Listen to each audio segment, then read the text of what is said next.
La madre. ¿Quién era ella para la comunidad? ¿Cómo la denominaban? No sería con el nombre de María. Este nombre era tan común. María de Cleofás, María de Santiago, María la Magdalena. Se precisaba un nombre que especificara mejor su identidad personal. ¿Cuál sería ese nombre? La comunidad vivía permanentemente la presencia del Señor Jesús. A Jesús dirigían la alabanza y la súplica. Ahora bien, la comunidad que vive con Jesús y en Jesús, ¿cómo habría de identificar o de denominar a aquella mujer? Pues la respuesta cae por su propio peso. Era la madre de Jesús. Así también se expresa siempre el Evangelio. Mas en realidad, María era más que la madre de Jesús. Era también la madre de Juan y era también, ¿por qué no?, la madre de todos los discípulos. ¿No era ese el encargo que recibió de los labios del Redentor moribundo? Entonces era simplemente la madre a secas, sin especificación adicional. Tenemos la impresión que desde el primer momento María fue identificada y diferenciada con esa función y posiblemente por ese precioso nombre. Esto parece deducirse a partir de la denominación de lo que los 4 evangelistas le dan a María siempre que ella aparece en escena.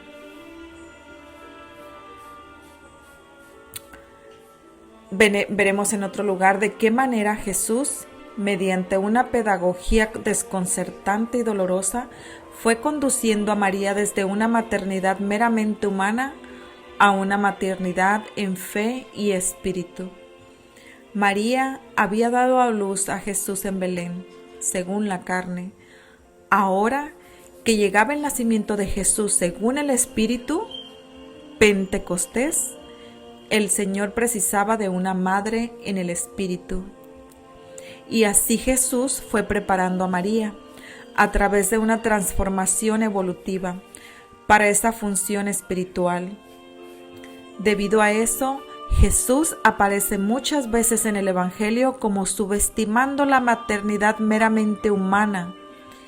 Y llegado Pentecostés, María ya estaba preparada. Ya era la madre en el espíritu y aparece presidiendo y dando a luz aquella primera y pequeña célula de los 12 que habían de constituir el cuerpo de la iglesia. María, según aparece en los evangelios, nunca fue una mujer pasiva o alienada. Ella cuestionó la proposición del ángel en Lucas 1:34. Por sí misma tomó la iniciativa y se fue rápidamente cruzando montañas para ayudar a Isabel en los últimos meses de gestación y en los días de parto. Lucas 1:39. En la gruta de Belén, ella sola se defendió para el complicado y difícil momento de dar a luz. Lucas 2:7. ¿Qué vale para ese momento la compañía de un varón? Cuando se perdió el niño, la madre no quedó parada y cruzada de brazos. Tomó rápidamente la primera caravana, subió de nuevo a Jerusalén, recorrió y removió cielo y tierra durante 3 días buscándolo. Lucas 2:46. En las bodas de Caná, mientras todo el mundo se divertía, solo ella estaba atenta. Se dio cuenta de que faltaba vino. Tomó la iniciativa y sin molestar a nadie ella misma quiso solucionarlo todo delicadamente y consiguió la solución. En un momento determinado, cuando decían que la salud de Jesús no era buena, se presentó en la casa de Cafarnaúm para llevárselo, o por lo menos para cuidarlo. Mateo 3:21. En el Calvario, cuando ya todo estaba consumado y no había nada que hacer, Entonces sí, ella quedó quieta en silencio. Lucas 19:25.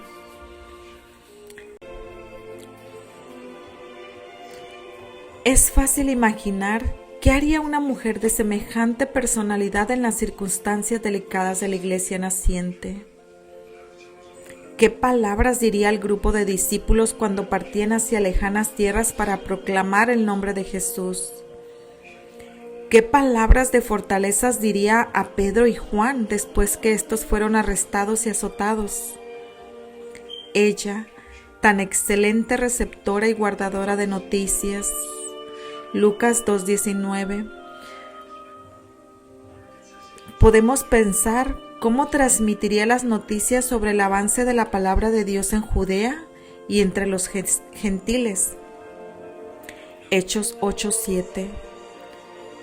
Y cómo con estas noticias consolidaría la esperanza de la iglesia. Allá en Belén, en Egipto, en Nazaret, Jesús no era nada sin su madre. Le enseñó a comer, a andar, a hablar. María hizo otro tanto con la iglesia naciente. Siempre estaba detrás del escenario. Los discípulos ya sabían dónde estaba la madre, en casa de Juan. ¿No sería María la que convocaba, animaba y mantenía en oración al grupo de los comprometidos con Jesús? Hechos 1:14. ¿No sería la madre la que aconsejó cubrir el vacío que dejó Judas en el grupo apostólico para no descuidar ningún detalle del proyecto original de Jesús? ¿De dónde sacaban Pedro y Juan la audacia y las palabras que dejaron mudos y asombrados a Anás, Caifás, Alejandro y demás sanhedritas? Hechos 4:13. ¿De dónde sacaron Juan y Pedro aquella felicidad y alegría por haber recibido los 40 azotes cada uno por el nombre de Jesús? Hechos 5:41. Detrás estaba la madre. ¿A dónde iría Juan a consolarse después de aquellos combates turbulentos?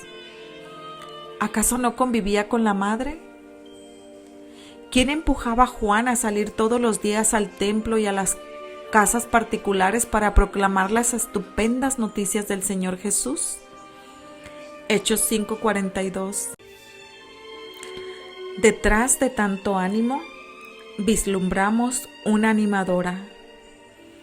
En el día en que Esteban fue liquidado a pedradas, se desencadenó una furiosa persecución contra la iglesia de Jerusalén, y los perseguidores de Jesús se dispersaron por Samaria y Siria.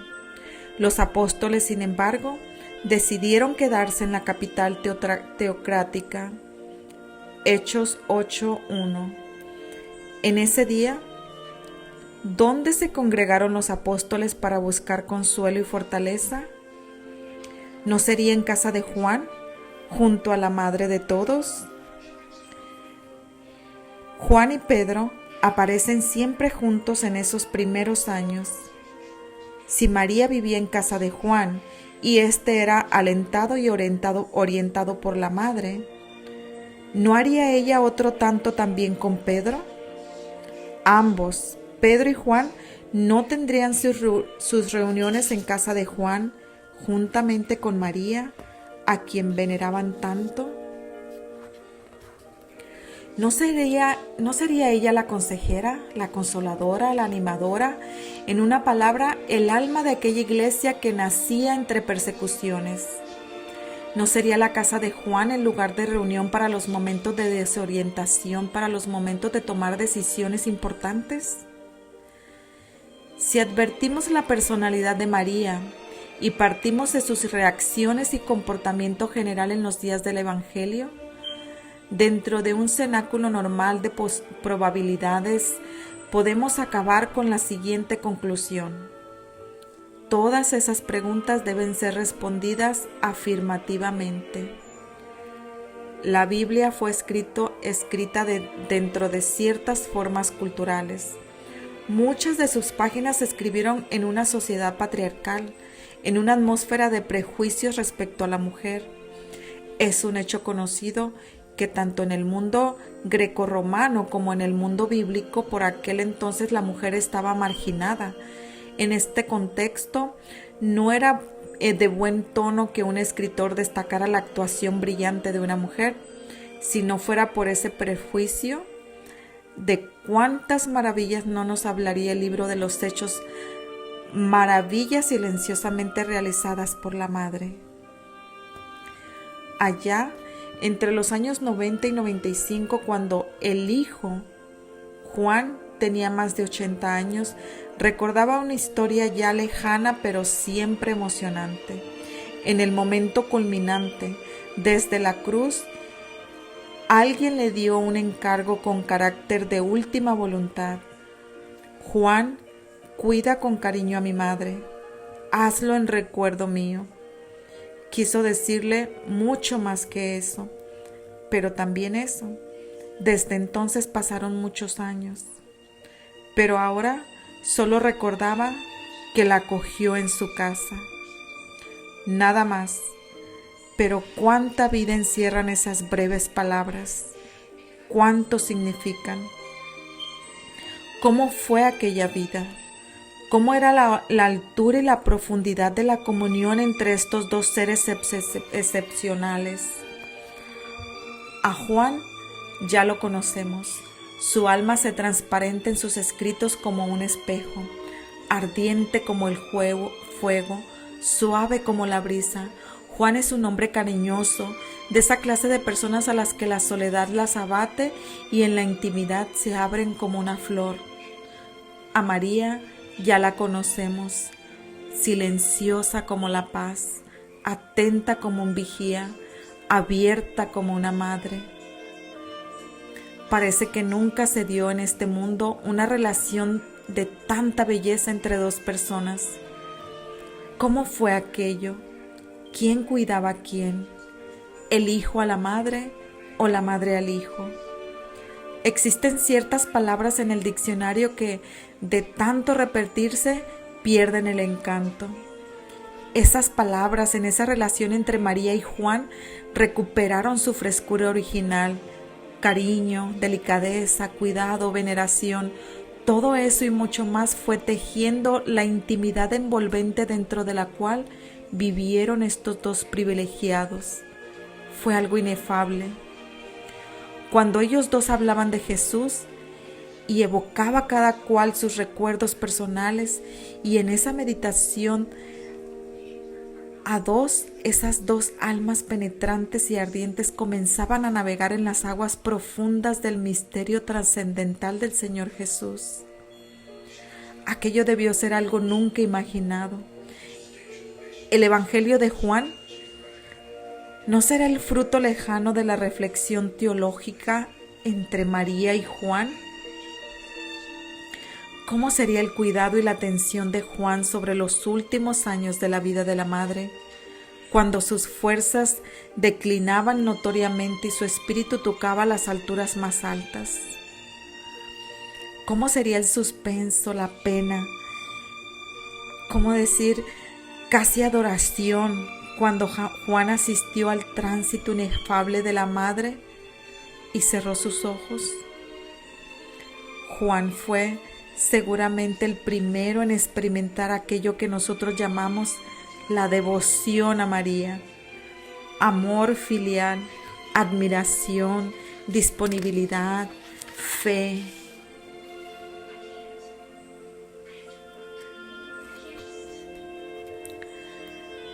La madre fue, como la llamaban, los primeros discípulos, las primeras comunidades.